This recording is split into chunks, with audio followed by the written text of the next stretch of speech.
예수님의 이름으로 기도드리옵나이다. 아멘.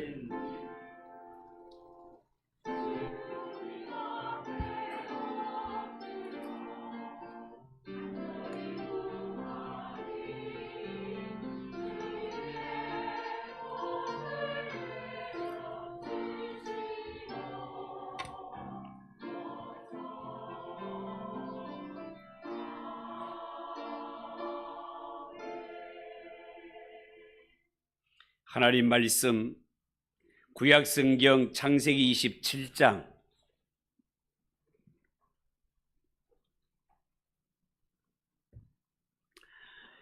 1절에서 13절까지만 읽도록 하겠습니다. 한 절씩 교독합시다. 이삭이 나이가 많아 눈이 어두워 잘 보지 못하더니 맏아들 에서를 불러 이르되 내 아들아 하매 그가 이르되 내가 여기 있나이다 하니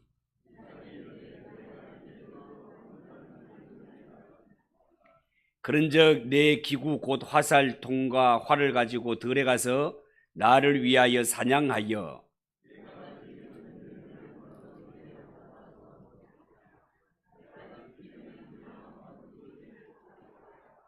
이삭이 그의 아들 에서에게 말할 때에 리브가가 들었더니 에서가 사냥하여 오려고 들로 나가매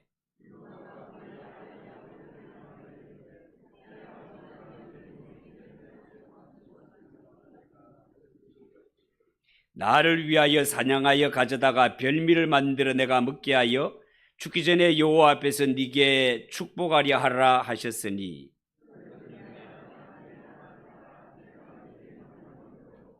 염소 떼에 가서 거기서 좋은 염소 새끼 2마리를 내게로 가져오면 내가 그것으로 네 아버지를 위하여 그가 즐기시는 별미를 만들리니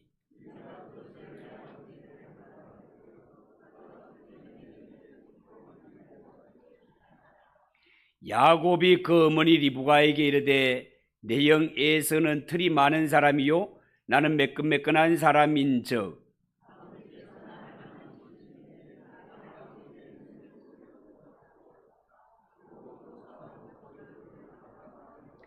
13절 같이 읽읍시다. 어머니가 그에게 이르되 내 아들아 너의 저주는 내게로 돌리리니 내 말만 따르고 가서 가져오라. 아멘. 이 시간 하나님 앞에 봉헌하겠습니다. 하나님께 영광의 박수를 올려드리겠습니다. 우리 옆에 분들과 인사합시다. 잘 오셨습니다. 은혜 받읍시다.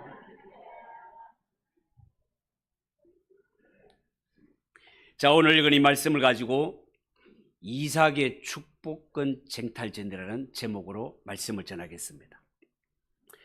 여러분, 언젠가부터 우리 사회에 콩가루 집안이라는 말이 생겨서 사람들 사이에 심심치 않게 사용되어 왔습니다.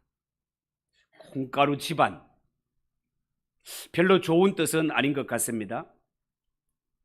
이 콩가루 집안이라는 것은 콩가루처럼 부서지고 망가진 가정이라는 말로 부모님은 헤어지고 자식들은 뿔뿔이 흩어져서 서로 미워하고 싸우는 가정, 이런 가정을 콩가루 집안이라고 합니다. 여러분, 현대는 많은 가정이 바람직한 가정의 모습을 잃고 엉망 상태에서 살아가는 가정들도 많은 것이 사실입니다. 자, 그런데요, 오늘 이 성경 말씀에 보면 가장 모범적인 가정이었던 이삭의 가정이 그런 집안이 되고 말았습니다. 여러분, 이삭의 가정이 얼마나 모범적인 가정이었으며 이삭이 얼마나 믿음의 사람, 기도의 사람이었습니까? 뿐만 아니라 그의 어머니 리브가도 얼마나 믿음의 여인이었고 얼마나 순종의 여인이었던가 하는 것은 지난날 우리가 자세하게 살펴보았습니다.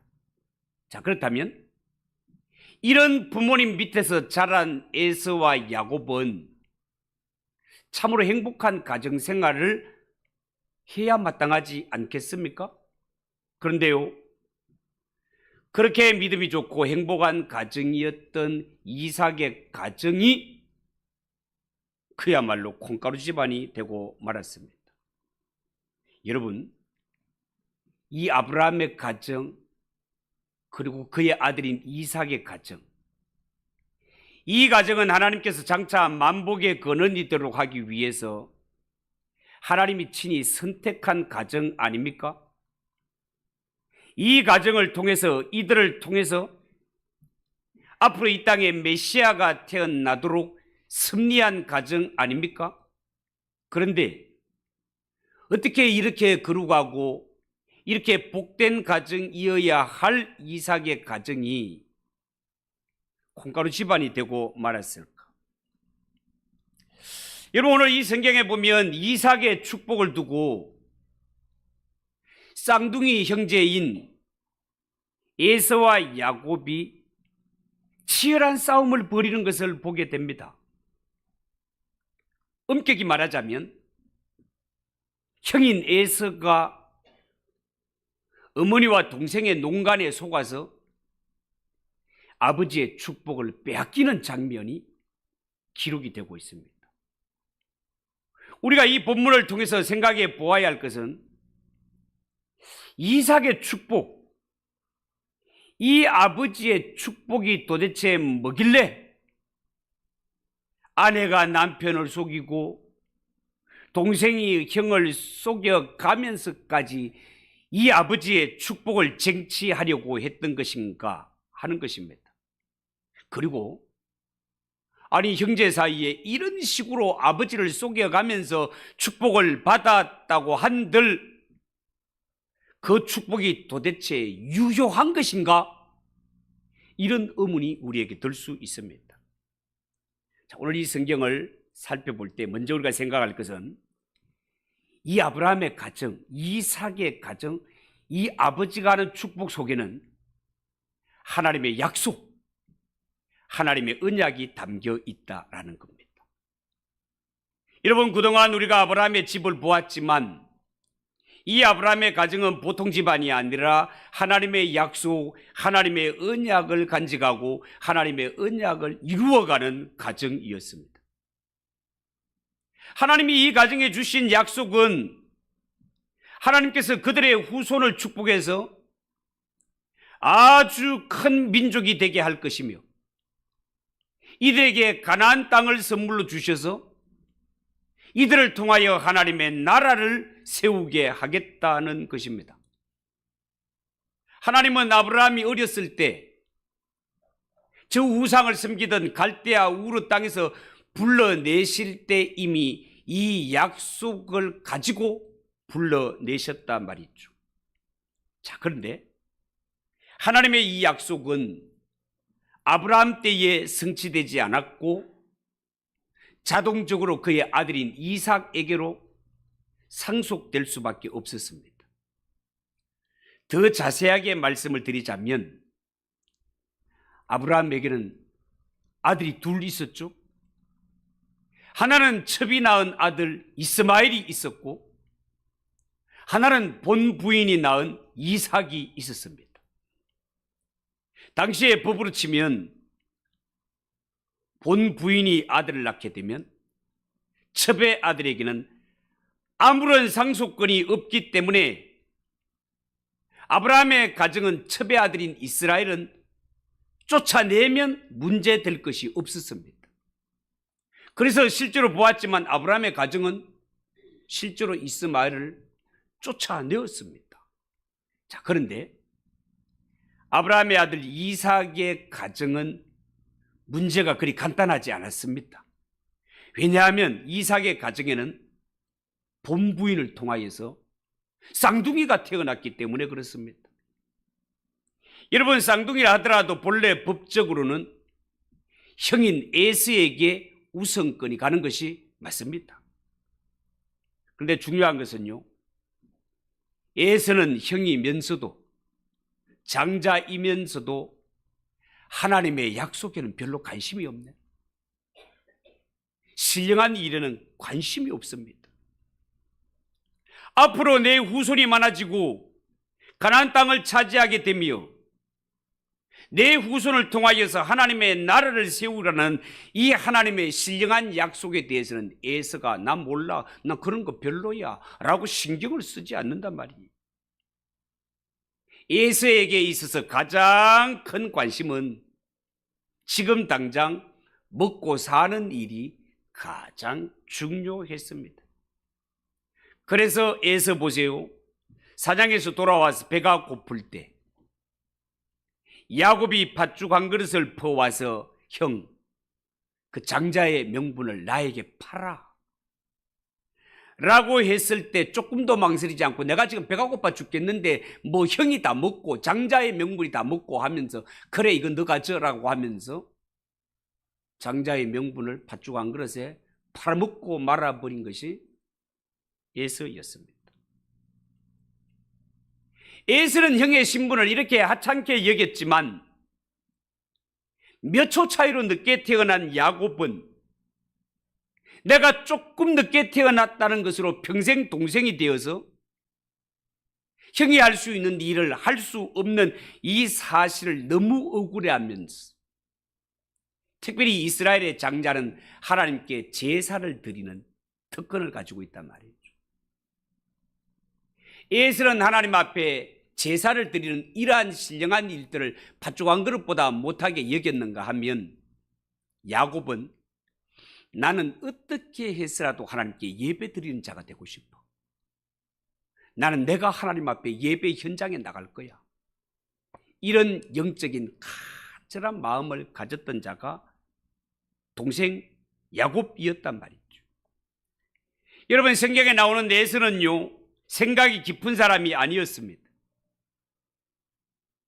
인생을 살아가는 데 있어서 진짜 중요한 것이 무엇인지에 대해서 별로 관심이 없었고 무엇이든지 적극적으로 말하고 함부로 행동하는 그런 자였습니다.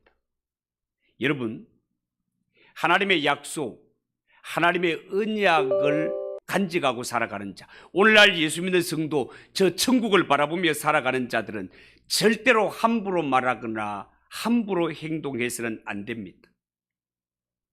육신의 안락을 위해서 신령한 것을 포기하는 그런 미련한 자가 되어서는 안 됩니다. 왜냐하면 그런 자는 하나님의 나라를 유업으로 받을 수 없기 때문에 그렇습니다. 그런데 에서는요, 이 영적인 특권과 신령한 일에 대해서 별로 관심이 없었단 말이에요. 두 번째 생각할 것은 이삭은 이런 에서를 축복하려고 했다는 겁니다.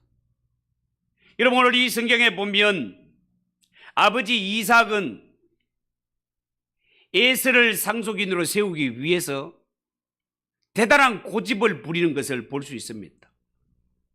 말씀드렸지만 이미 이 쌍둥이 아들이 태어날 때, 아니 이미 뱃속에서 싸울 때 하나님이 리브가에게 두 민족이 뱃속에서부터 나뉠 것이며 큰 자가 작은 자를 섬길 것이라고 미리 말씀해 주셨습니다.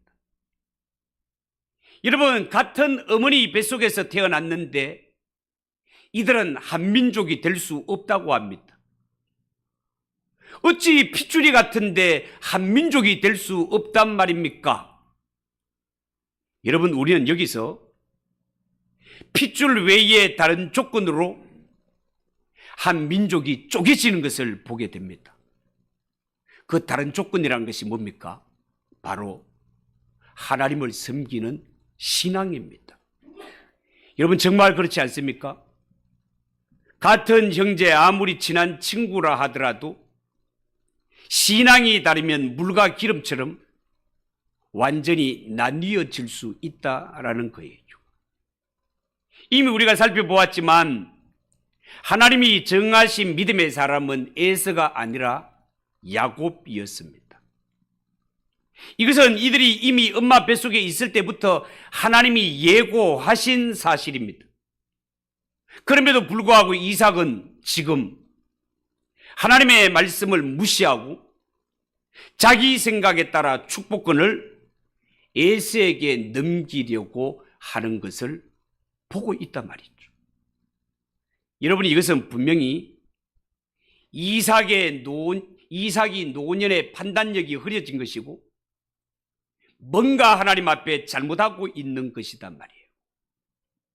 여러분 오늘 1절에서 7절을 쭉 보면 이삭이 나이 많아 눈이 어두워 잘 보지 못하더니 맏아들 에서를 불러가로되 내 아들아 하매 그가 가로되 내가 여기 있나이다 하니 이삭이 가로되 내가 이제 늙어 어느 날 죽을는지 알지 못하노니 그런즉 네 기구 전통과 활을 가지고 들에 나가 나를 위해 사냥해서 내가 즐기는 별미를 만들어 내게로 가져와라.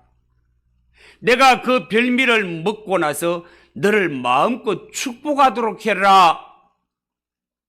이런 말을 하는 것을 보게 됩니다.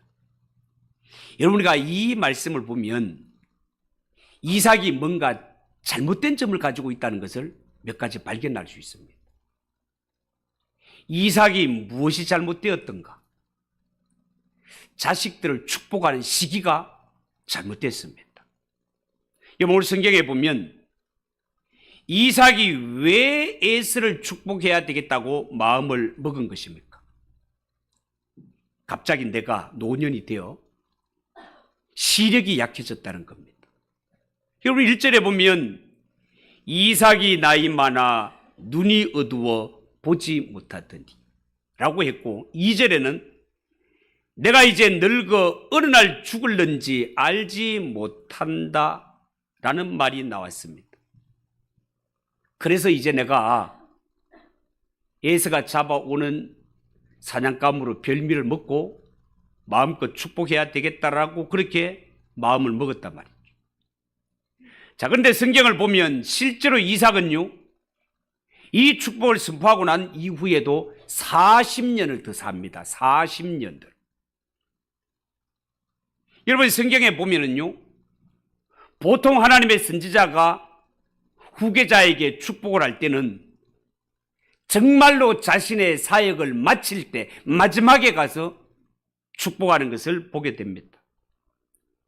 자신이 하나님 앞에 싸워야 할 선한 싸움을 다 싸우고 은퇴할 때 그동안 하나님이 베풀어 주셨던 모든 능력과 영광과 축복을 하나님이 정해주신 후계자에게 잘 넘겨주고 역사의 무대에서 내려오는 것이 선지자가 하는 일이단 말이죠. 그런데 오늘 성경에 보면 이삭은 단순히 자기의 시력이 약해진 것을 보고 아하, 이제 내가 죽을 때가 됐는갑다 라고 생각하면서 자신이 마음에 두고 있는 아들 에서에게 축복하려고 했단 말이죠. 그러나 냉정하게 말해서 성경을 기초해서 볼 때 이때 이삭은 시력은 약해지고 있었지만 식욕은 더 왕성해지고 있었습니다. 이삭이 식욕이 왕성해지고 있었다는 것은 이는 아직도 이삭이 죽을 때가 아니며 더 하나님 앞에 활동을 해야 할 때라는 것을 알려주는 것입니다. 사람이 진짜 죽을 때가 되면은요, 먹을 기력이 없어집니다. 움직일 힘도 없어지게 됩니다. 정상적인 사고도 할 수 없습니다. 따라서 이삭이 시력이 약해진 것만으로 죽을 때가 되었다라고 판단을 한 것은 이것은 엄살이 심해도 너무 심한 모습이라 하겠습니다. 그리고 이삭이 잘못된 점 두 번째는요, 축복의 대상을 잘못 선정한 것입니다. 분명히 하나님이 정하신 아들은 에서가 아니라 야곱이라는 사실을 분명히 알려주었습니다. 그런데 이삭은 남자답다는 이유 하나로 에서를 상속인으로 그렇게 간주하고 이 가정을 향하신 하나님의 뜻을 분명히 분별하지 못하여 에서를 끝까지 축복하기를 고집하는 점이 잘못되었습니다. 또 하나, 이삭의 잘못된 점, 축복의 방식이 잘못되었습니다. 여러분이 이삭은 오늘 성경에 보면 에서가 자신이 좋아하는 사냥감을 잡아가지고 그것으로 맛있게 요리를 해서 내게 바치면 내가 그것을 실컷 먹고 기분이 아주 좋은 상태에서 내가 너를 마음껏 축복하리라. 이것이 이삭의 생각이었습니다.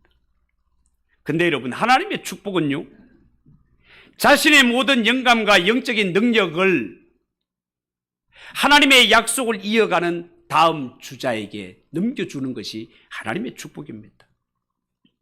그동안 하나님이 하나님의 언약을 이루기 위해서 나를 사용하실 때 주셨던 모든 영광과 지혜와 능력을 다음 주자에게 마치 바톤을 넘기는 것처럼 잘 넘겨주면서 이 사명을 잘 감당하게 해달라고 하나님께 기도하며 이 안건을 넘기는 것이 하나님의 축복권이다 말이에요. 여러분, 성경에 모세가 요수아에게 그런 축복을 하는 것을 보게 됩니다. 엘리야가 엘리사를 축복할 때도 그렇게 축복을 합니다. 어느 누구도 이삭처럼 만나는 요리를 실컷 먹고 기분이 좋은 상태에서 축복하겠다, 그렇게 마음먹은 자가 없다 말이에요. 이렇게 모든 사람은 자신의 이 지도권을 다음으로 넘길 때는 이 일이 얼마나 신중하고 얼마나 중요한 일인지를 알았기 때문에 마치 군대로 치면 사령관이 이임식을 하고 취임식을 하듯이 하나님 앞에 엄숙하고 진지하게 이 일을 행했단 말이죠.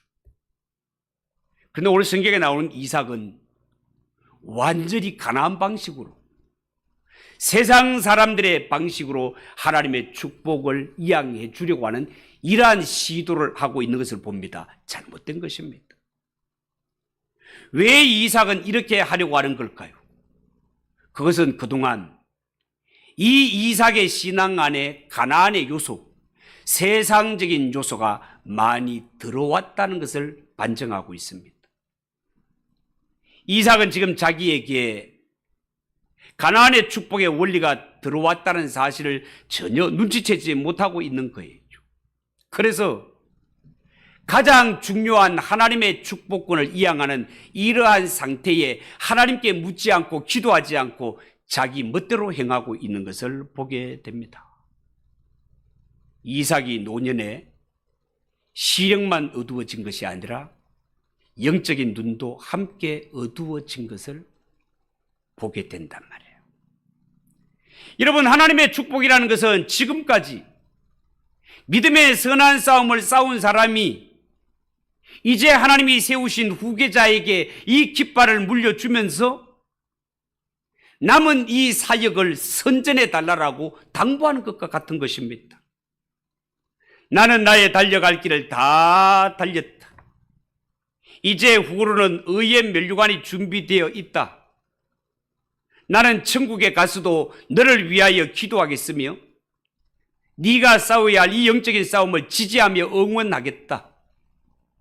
하늘에 있는 천사들도 같이 기도할 수 있도록 내가 아뢰겠다. 그러니 이 세상에서 너의 앞에 남은 영적 전쟁이 아무리 힘들고 치열하더라도 절대로 포기하지 말고 끝까지 싸워 이겨라라고 당부하는 것과 같은 것입니다. 그런데 오늘 성경에 보이는 이삭의 모습은 마치 세상 사람들처럼 그냥 실컷 먹고 기분이 좋은 상태에서 내가 너를 축복하마, 이런 상태다 말이죠. 여러분, 당시에 이삭은 에서의 잘못된 신앙을 바로잡아야 할 선지자적 책임이 있는 인물이었습니다. 그러나 이 에서의 잘못된 신앙을 바로잡아야 할 아버지가 에서와 타협하고 말았습니다. 이것이 이삭의 결정적인 잘못이요 실수였습니다. 세 번째 살펴볼 것은 이 일에 대하여 이삭의 아내 리브가가 반발하고 나섰다는 거예요. 여러분, 이삭은 자기가 꾀한 모든 것들이 자기 뜻대로 잘 될 줄 알았습니다. 그런데 세상 일은 참 사람 마음대로 되지를 않습니다. 문제는 가장 가까운 곳에서부터 터지기 시작했는데요. 5절 이하 말씀을 쭉 읽어보면 이삭은 나름대로 계획을 갖고 에서를 축복하려고 했지만 이삭이 에서에게 하는 말을 부엌에서 리브가가 다 들었네. 리브가는 누구를 축복을 받게 하고 싶은가 하면 야곱을 받게 하고 싶단 말이죠. 그래서 이 야곱을 불러다가 염소새끼를 2마리 잡아오게 하고 남편의 입맛을 잘 알고 있는 리브가가 그것으로 별미를 만들어 앞으로 어떤 업무를 꾀하는 것은 다음 주에 한 번 더 말씀을 전하게 될 것입니다. 여러분, 지금 리브가가 하고 있는 일이 뭡니까? 자기 남편에 대한 반역 아닙니까, 여러분? 리브가가 계획하는 이 모든 행동을 보면 남편에 대한, 이삭에 대한 존경심은 누구만큼도 찾아볼 수 없습니다. 아내 리브가는 철저하게 남편 이삭을 무시하고 감쪽같이 속이기로 계획을 짭니다. 여러분, 왜 리브가가 이렇게 남편의 뜻을 거역해 가면서 이런 결심을 하게 되었을까라는 데에는 신학자들의 여러 가지 분분한 해석이 있습니다. 첫 번째는 믿음으로 했다라는 것도 있고, 두 번째는 자식을 사랑하는 편애 때문이었다라는 것도 있고, 리브가는 일사가구의 정신으로 이 일을 행했다, 이런 해석도 있었습니다. 자, 어쨌든 13절에 보면 어머니가 그에게 이르되, 야곱에게 이르되, 내 아들아, 너희의 저주는 내게로 돌리리니 내 말만 따르고 가서 가져와라 라고 했습니다. 여기에 만약에 저주가 일어난다면 그 저주는 내가 다 받겠다, 이런 말들을 하는 것을 볼 때 지금 리브가가 이 일을 얼마나 비장한 각오로 하고 있는지를 보여주는 말씀이라 하겠습니다. 지금 리브가는 저주를 무릅쓰고 죽을 것을 각오하고 이 일을 추진하고 있는 거예요. 정말로 이 일은 제정신으로는 할 수 없는 일이었단 말이에요. 자, 여러분, 하나님의 언약을 이어가는 이삭의 집에서 이런 반역이 일어나는 것이 정상적인 일일까요? 절대로 정상적인 일이 아니죠. 여러분, 당시 아브라함의 가정과 이삭의 집은 하나님의 교회입니다. 교회라면 마땅히 성령의 역사가 있어야 되죠. 아브라함의 가정, 이삭의 집, 성령의 역사가 있고 성령의 감동이 있어야 합니다. 어떤 권위로 억누르지 않아도 스스로 피차 복종하는 것이 교회의 특징이다 말이죠. 아버지는 아들을 사랑하고 아들은 아버지를 존경하며, 남편은 아내를 아끼고 아내는 남편에게 자발적으로 순종하는 것이, 이 모든 것이 성령이 충만한 곳에서 반드시 이루어져야 할 모습이다 말이죠. 그렇지만 하나님의 종이 전적으로 하나님의 말씀에 헌신하지 않고 하나님을 믿는다 하면서도 사실은 하나님의 말씀을 능멸할 때 하나님은 일시적으로 그 심령에서도, 그 가정에서도, 그 교회에서도 성령을 거두어 버리실 때가 있습니다. 하나님이 성령의 은혜를 거두시게 될 때 심령도 가정도 무지와 혼란이 뒤덮으면서 평소에는 정상적으로 할 수 없는 사고방식, 도저히 일어날 수 없는 일들이 내 심령의 가정의 교회에 일어나게 됩니다. 그게 뭡니까? 바른 권위가 상실되고 바른 질서가 무너지는 것입니다. 여러분, 우리가 살고 있는 세상이 이나마 평온하게 진행될 수 있는 것은 하나님이 그래도 이 땅에 성령을 보내주셔서 사람의 마음을 붙들고 계시기 때문에 그렇습니다. 그러나 하나님께서 이 땅에 하나님의 신을 거두어 가버리시면 이 사회는 한순간에 혼란에 빠지게 됩니다. 파괴의 도가니에 빠지게 되고 만단 말이죠. 사람들은 한순간에 마치 짐승을 방불케 하는 이러한 일들이 버젓이 일어나고야 말 것이다 말이에요. 여러분, 하나님의 교회나 믿는 사람의 가정에 이런 혼란과 무질서가 일어나게 될 때 1차적으로는 목회자와 그 가장에게 책임이 있습니다.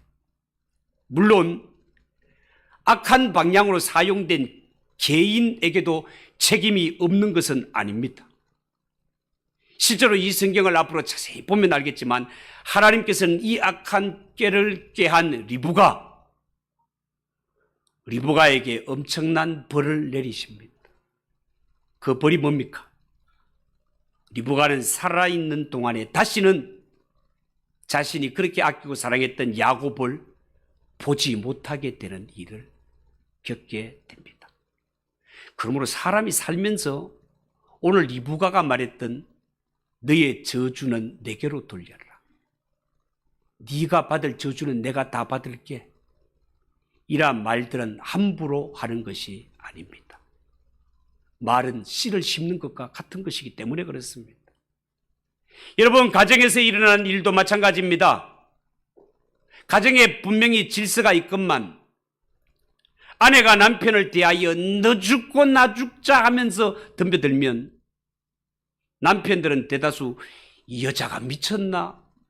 이렇게 생각하기 쉽습니다만은 여러분, 내가 사람 보기에는 멀쩡해도 하나님 보시기에 뭔가 헌신되지 않았고 하나님의 말씀을 능멸했기 때문에 아직도 하나님이 나를 다듬으시고 회개할 것이 있기 때문에 하나님은 아내를 통하여 업심여금을 받게 하는 것입니다. 그렇기 때문에 우리가 살아가면서 나에게 이런 일이 일어나게 될 때는 누구를 탓하기 전에 나를 향하신 하나님의 뜻이 무엇인지를 겸손하게 분별할 줄 아는 것이 하나님의 사람들이 가져야 할 겸손한 마음인 것입니다. 마지막으로 인간은 악을 꾀해도 하나님은 선을 이루시는 모습을 오늘 성경을 통해 볼 수 있습니다. 여러분, 결국 하나님이 리브가를 통해 이루신 일이 뭡니까? 하나님 자신의 계획을 차곡차곡 이루어 가신 것입니다. 여러분, 이삭은 고집스럽게 에서를 축복하려고 하는 것 막으시고 결국은 야곱을 축복받게 하셨습니다. 리브가를 이용하셔서 자신의 선하신 뜻을 이루시는 분이 하나님이셨습니다. 여러분, 우리는 이 성경을 보면서 한 가지 이해되지 않는 것은 하나님이 때로는 악도 사용하신단 말인가 하는 겁니다. 여러분, 이 세상은 분명히 악한 자들이 존재합니다. 그들은 자신들의 꾀, 자신들의 머리를 굴려서 여러 가지 악한 계획을 세우고 실천해 갑니다. 그런데요, 모든 일이 끝난 후 보면 결국은 하나님의 뜻만 성취되는 것을 볼 수 있습니다. 그 이유가 무엇입니까? 이 세상의 생사화복과 모든 역사를 주관하시는 주인은 하나님이시기 때문에 그렇습니다. 요셉의 형제들이 요셉을 그렇게 미워하고 없애기 위하여서 별의 별짓을 다 해보았지만 하나님은 결국 요셉의 꿈이 이루어지도록 섭리에 가시는 하나님이심을 보지 않습니까? 여러분, 오늘 성경 본문에 나타나는 악이라는 것은 뭘까요? 그것은 이삭이 하나님의 말씀을 버리고 육신적인 에서를 좋아하는 것입니다. 악입니다. 리브가가 속임수를 통해서 이삭의 축복을 빼앗으려 하는 것이 악입니다. 오늘 성경에 보면 분명히 대단한 혼란과 어지러움이 존재하고 있습니다. 그렇지만 이 모든 것들이 다 끝난 뒤에 확인된 것은 결국은 하나님의 섭리가 이루어졌고 복이 돌아갈 자에게 제대로 돌아갔다는 사실입니다. 사랑하는 성도 여러분, 그렇게 모범적이었고 그렇게 거룩했던 이삭도 한순간 방심할 때 세상적인 사고방식에 빠지게 되었고 그 결과 얼마나 엄청난 망령단 일을 행하였습니까? 하나님의 구속사적인 측면에서 큰 누를 끼칠 뻔하지 않았습니까? 우리 오늘 이 일들을 보면서 혹시 내 안에는 이러한 세상적인 사고방식이 파고 들어와 있지 않은지, 천국을 사모하며 나아가는 우리는 하나님 앞에 하나님의 자녀로 거룩한 백성으로 다듬어지고 씻음받아야 될 것이 없는지, 나도 모르는 사이에 우리가 세상 드라마에 빠지고 게임에 빠지고 세상 교제와 취미에 빠져 살고 있지 않는지. 여러분, 오늘 이삭이 하나님의 거룩한 약속을 이어가야 할 이러한 이삭이 이런 망령된 행실을 보이는 것은 단순히 나이가 많아 보이는 치매 현상, 이런 것이 아닙니다, 여러분. 그 누구라도 한순간 하나님의 말씀에 깨어 있지 않으면 그 누구라도 세상 사고방식이 내 속에 밀고 들어올 수 있다는 것을 오늘 이 성경은 우리에게 보여주고 있습니다. 그러므로 우리는 이 세상 별미에 빠져서 하나님의 뜻을 그르치는 그러한 자가 되어서는 안 되고, 오직 하나님의 말씀이라면 100% 순종하고 하나님의 뜻을 이루는 것이 믿는 자의 도리라는 것을 꼭 기억하시고 하나님의 뜻을 이루어가며 살아갈 수 있는 저와 여러분 꼭 되시기를 예수님의 이름으로 축복합니다. 기도하겠습니다. 하나님 아버지, 은혜를 감사합니다. 이삭이 너무나 훌륭한 가장이었고 지도자였지만 하나님의 말씀을 잠시 소홀히 여겼을 때 세상적인 사고방식이 밀고 들어와 큰일을 그르칠 뻔한 이러한 적을 우리가 봅니다. 하나님 아버지, 우리 속에는 혹시 이런 세상 사고방식이 없는지 잘 살피게 하시고 하나님의 뜻을 이루는 것이 성도의 삶의 목적이라는 것을 명심하고 이 세상적인 사고방식을 주의 보혈로 깨끗이 물리치게 하시고 오직 하나님의 거룩하고 선하신 뜻을 이루며 살아가는 성도들이 되게 하옵소서. 예수님의 이름으로 기도하옵나이다. 아멘. 313장 찬송하겠습니다.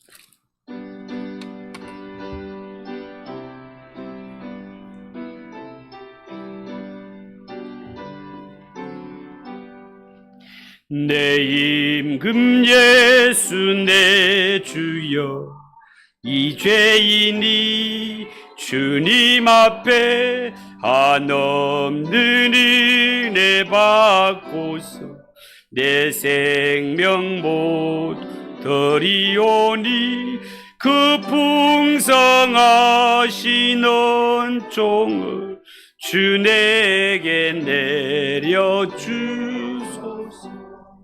내 임금 예수 내 주여, 내 허물을 덮어